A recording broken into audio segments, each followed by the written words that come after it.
بسم الله الرحمن الرحيم.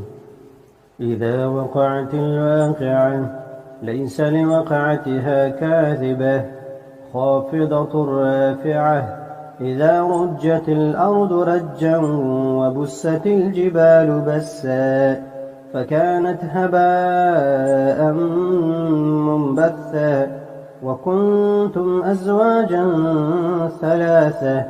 فأصحاب الميمنة ما أصحاب الميمنة وأصحاب المشأمة ما أصحاب المشأمة. والسابقون السابقون أولئك المقربون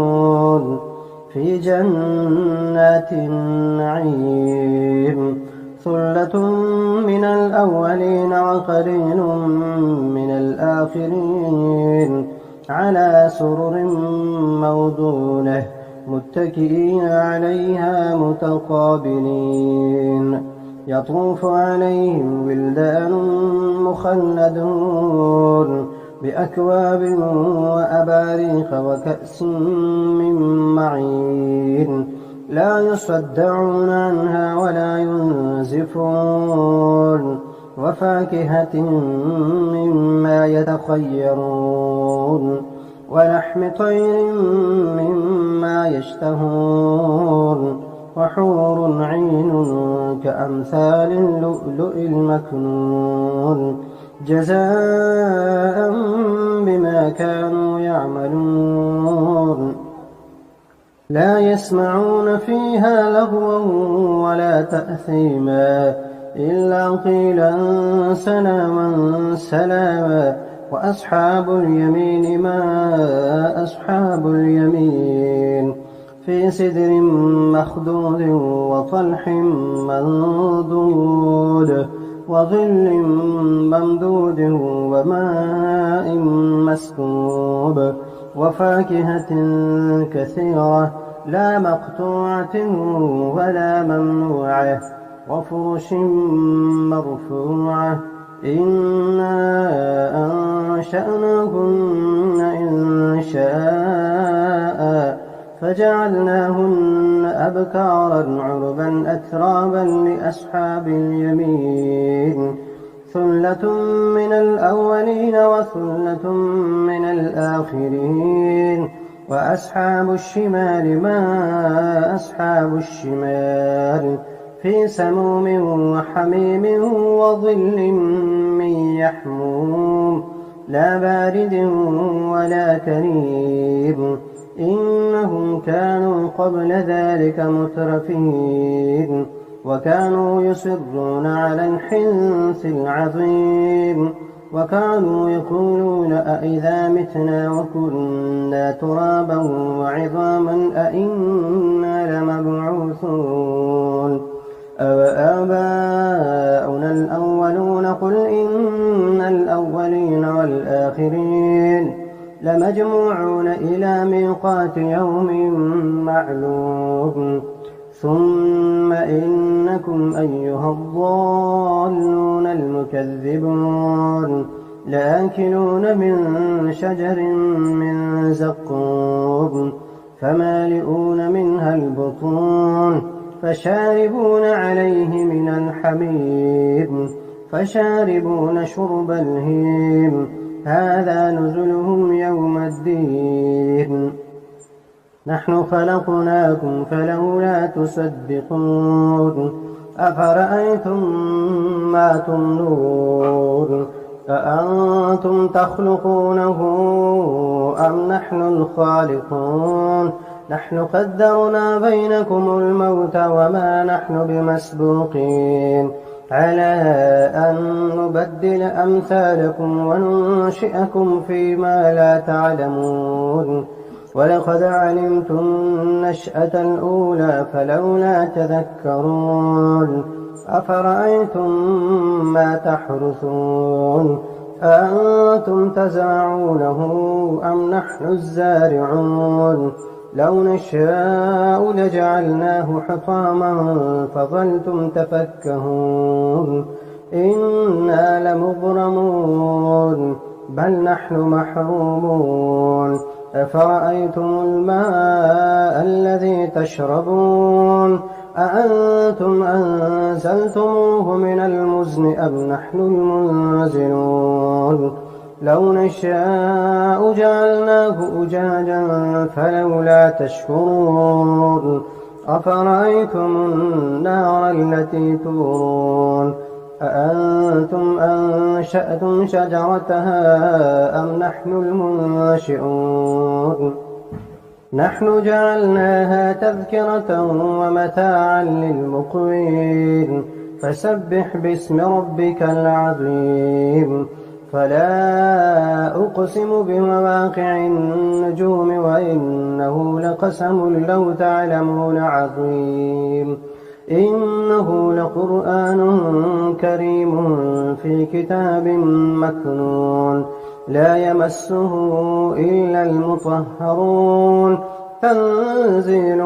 من رب العالمين أفبهذا الحديث أنتم مدهنون وتجعلون رزقكم أنكم تكذبون فلولا إذا بلغت الحلقوم وأنتم حينئذ تنظرون ونحن أقرب إليه منكم ولكن لا تبصرون فلولا إن كنتم غير مدينين ترجعونها إن كنتم صادقين فأما إن كان من المقربين فروح وريحان وجنة نعيم وأما إن كان من أصحاب اليمين فسلام لك من أصحاب اليمين وأما إن كان من المكذبين الضالين فنزل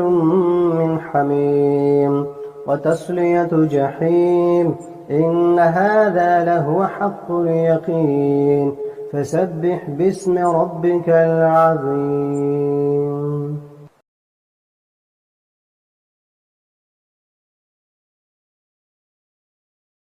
بسم الله الرحمن الرحيم تبارك الذي بيده الملك وهو على كل شيء قدير الذي خلق الموت والحياة ليبلوكم أيكم أحسن عملا وهو العزيز الغفور الذي خلق 7 سماوات طباقا ما ترى في خلق الرحمن من تفاوت فارجع البصر هل ترى من فطور ثم ارجع البصر كرتين ينقلب إليك البصر خاسئا وهو حسير ولقد زينا السماء الدنيا بمصابيح وجعلناها رجوما للشياطين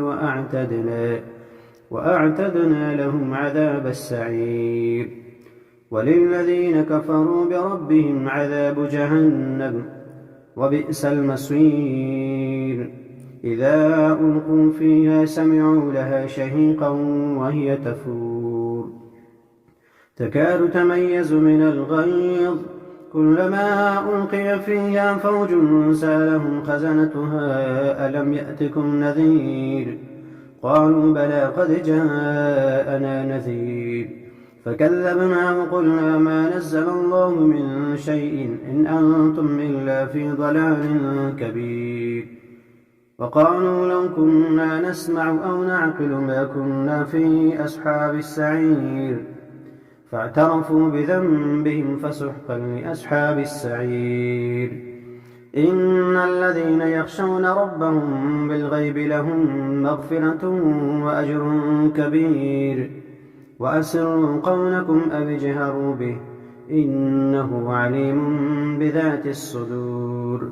ألا يعلم من خلق وهو اللطيف الخبير هو الذي جعل لكم الأرض ذلولا فامشوا في مناكبها وكلوا من رزقه وإليه النشور أأمنتم من في السماء أن يخسف بكم الأرض فإذا هي تمور أم أمنتم من في السماء أن يرسل عليكم حاصبا فستعلمون كيف نذير ولقد كذب الذين من قبلهم فكيف كان نكير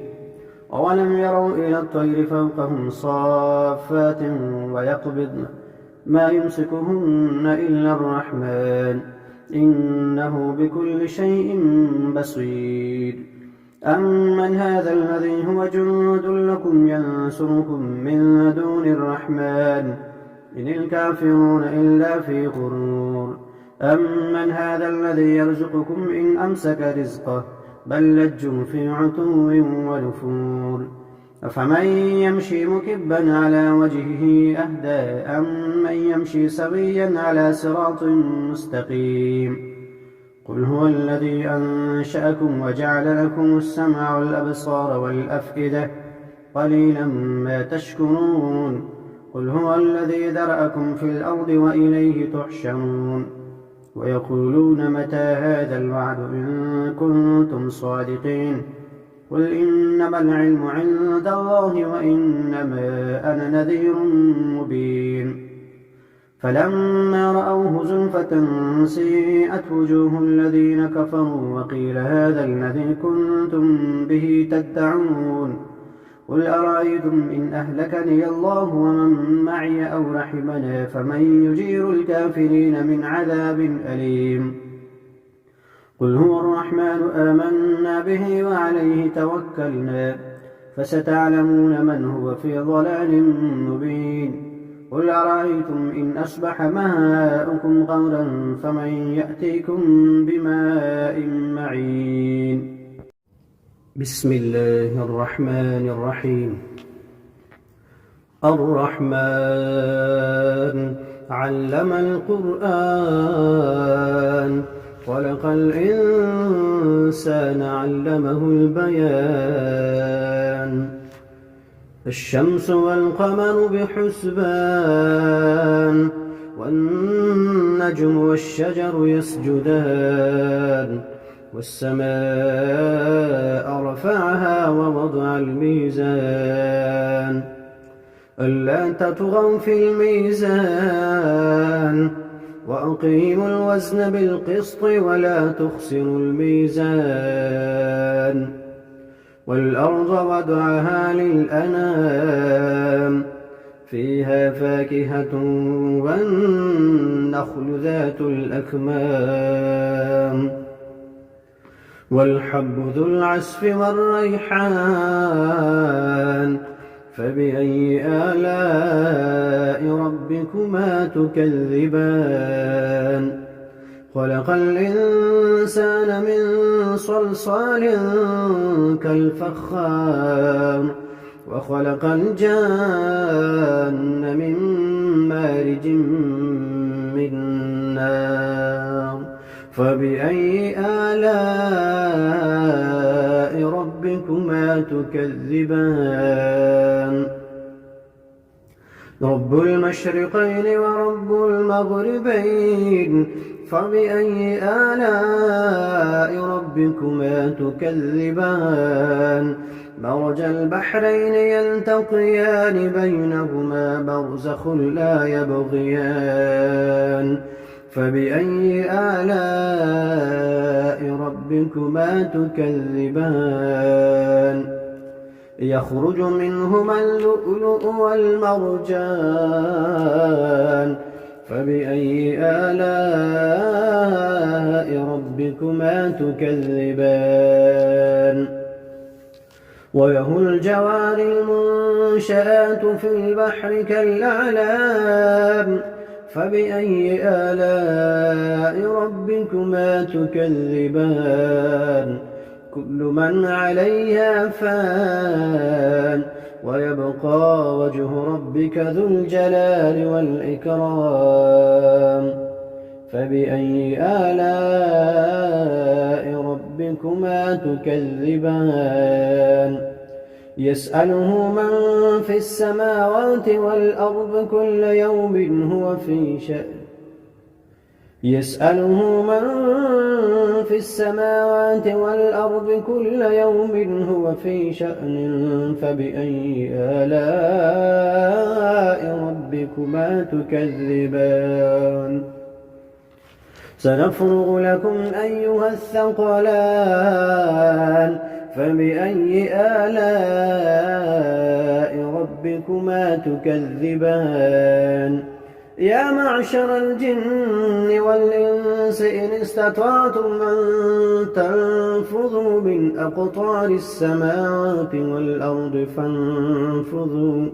لا تنفذون إلا بسلطان فبأي آلاء ربكما تكذبان يرسل عليكما شواظ من نار ونحاس فلا تنتصران فبأي آلاء ربكما تكذبان فإذا انشقت السماء فكانت وردة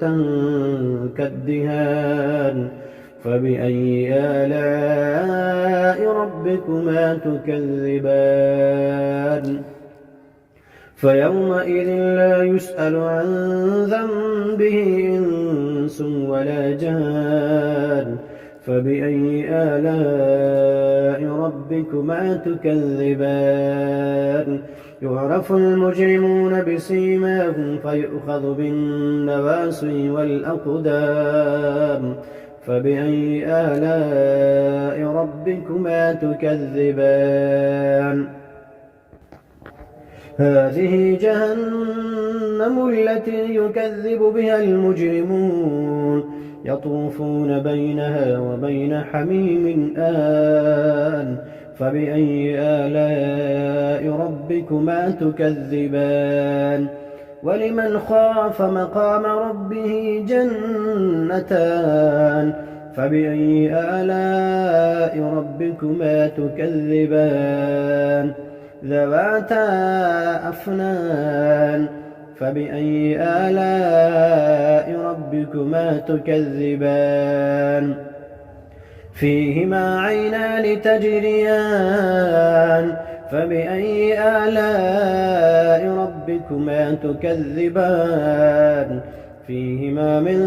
كل فاكهة زوجان فبأي آلاء ربكما تكذبان متكئين على فرش بطائنها من استبرق وجنى الجنتين دان فبأي آلاء ربكما تكذبان فيهن قاصرات الطرف لم يطمثهن إنس قبلهم ولا جان فبأي آلاء ربكما تكذبان كأنهن الياقوت والمرجان فبأي آلاء ربكما تكذبان هل جزاء الإحسان إلا الإحسان فبأي آلاء ربكما تكذبان ومن دونهما جنتان فبأي آلاء ربكما تكذبان مدهامتان فبأي آلاء ربكما تكذبان فيهما عينان نضاختان فبأي آلاء ربكما تكذبان فيهما فاكهة ونخل ورمان فبأي آلاء ربكما تكذبان فيهن خيرات حسان فبأي آلاء ربكما تكذبان حور مقصورات في الخيام فبأي آلاء ربكما تكذبان لم يطمثهن إنس قبلهم ولا جان فبأي آلاء ربكما تكذبان متكئين على رفرف خضر وعبقري حسان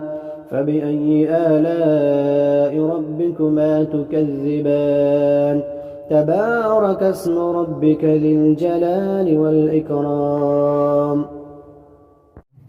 بسم الله الرحمن الرحيم. ياسين والقرآن الحكيم إنك لمن المرسلين على صراط مستقيم تنزيل العزيز الرحيم لتنذر قوما ما أنذر آباؤهم فهم غافلون لقد حق القول على أكثرهم فهم لا يؤمنون إنا جعلنا في أعناقهم أغلالا فهي إلى الأذقان فهم مقمحون وجعلنا من بين أيديهم سدا ومن خلفهم سدا فأغشيناهم فهم لا يبصرون وسواء عليهم أأنذرتهم أم لم تنذرهم لا يؤمنون إنما تنذر من اتبع الذكر وخشي الرحمن بالغيب فبشره بمغفرة وأجر كريم إنا نحن نحيي الموتى ونكتب ما قدموا وآثارهم وكل شيء أحصيناه في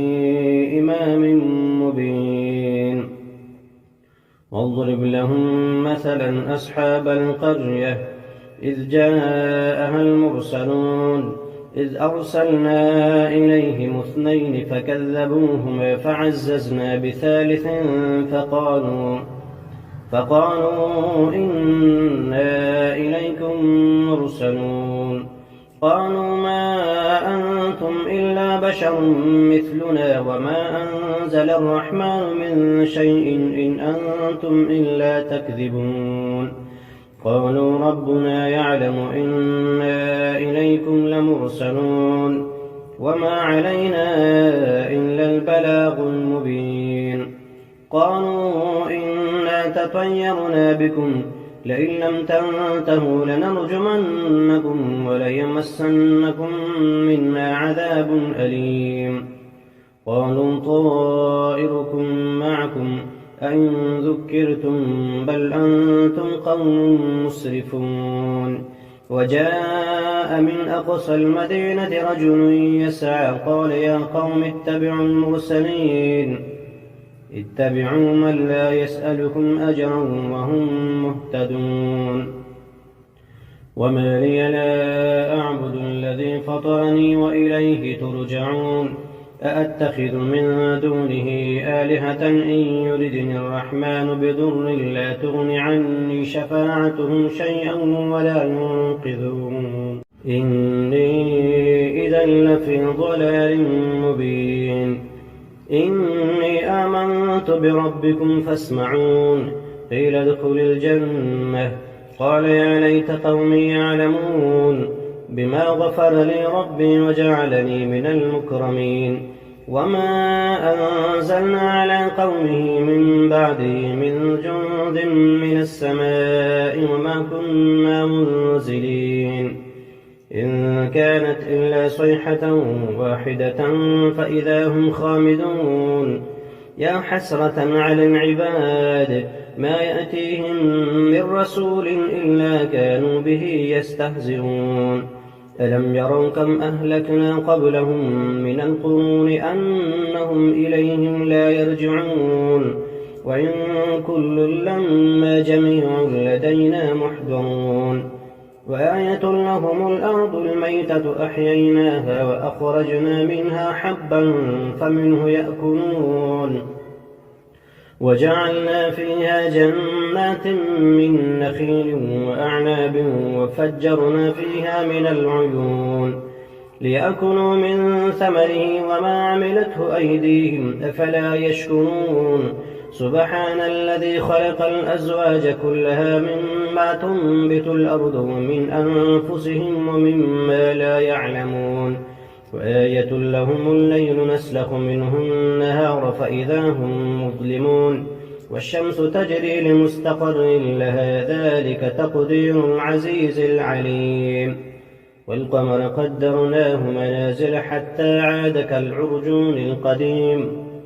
لا الشمس ينبغي لها أن تدرك القمر ولا الليل سابق النهار وكل في فلك يسبحون وآية لهم أنا حملنا ذريتهم في الفلك المشحون وخلقنا لهم من مثله ما يركبون وإن نشأ نغرقهم فلا صريخ لهم ولا هم ينقذون إلا رحمة منا ومتاعا إلى حين وإذا قيل لهم اتقوا ما بين أيديكم وما خلفكم لعلكم ترحمون وما تأتيهم من آية من آيات ربهم إلا كانوا عنها معرضين وإذا قيل لهم أنفقوا مما رزقكم الله قال الذين كفروا للذين آمنوا أنطعم من لم يشاء الله أطعمه إن أنتم إلا في ضلال مبين ويقولون متى هذا الوعد إن كنتم صادقين ما ينظرون إلا صيحة واحدة تأخذهم فهم يخصمون فلا يستطيعون توصية ولا إلى أهلهم يرجعون ونفخ في الصور فإذا هم من الأجداث إلى ربهم ينسلون قالوا يا ويلنا من بعثنا من مرقدنا هذا ما وعد الرحمن وصدق المرسلون إن كانت إلا صيحة واحدة فإذا هم جميع لدينا محضرون فاليوم لا تظلم نفس شيئا ولا تجزون إلا ما كنتم تعملون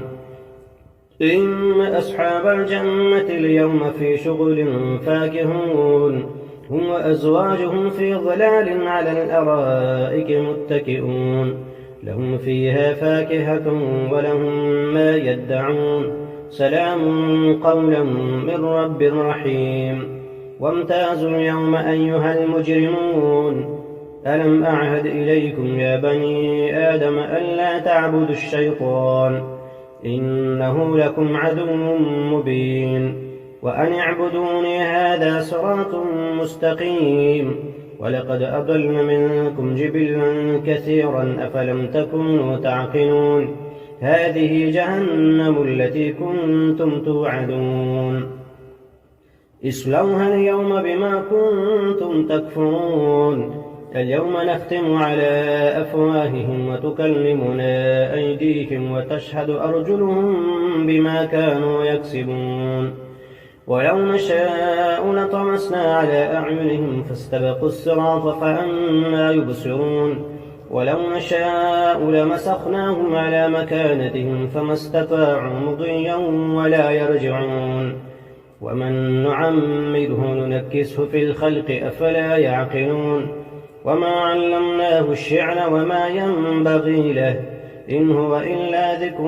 وقرآن مبين لينذر من كان حيا ويحق القول على الكافرين أولم يروا أنا خلقنا لهم مما عملت أيدينا أنعاما فهم لها مالكون وذللناها لهم فمنها ركوبهم ومنها يأكلون ولهم فيها منافع ومشارب أفلا يشكرون واتخذوا من دون الله آلهة لعلهم ينصرون لا يستطيعون نصرهم وهم لهم جند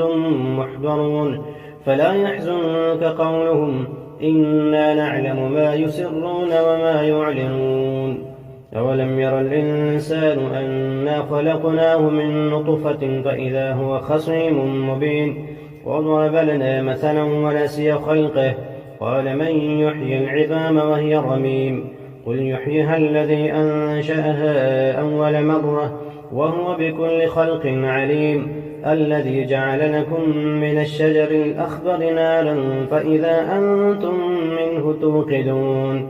أوليس الذي خلق السماوات والأرض بقادر على أن يخلق مثلهم بلى وهو الخلاق العليم إنما أمره إذا أراد شيئا أن يقول له كن فيكون فسبحان الذي بيده ملكوت كل شيء وإليه ترجعون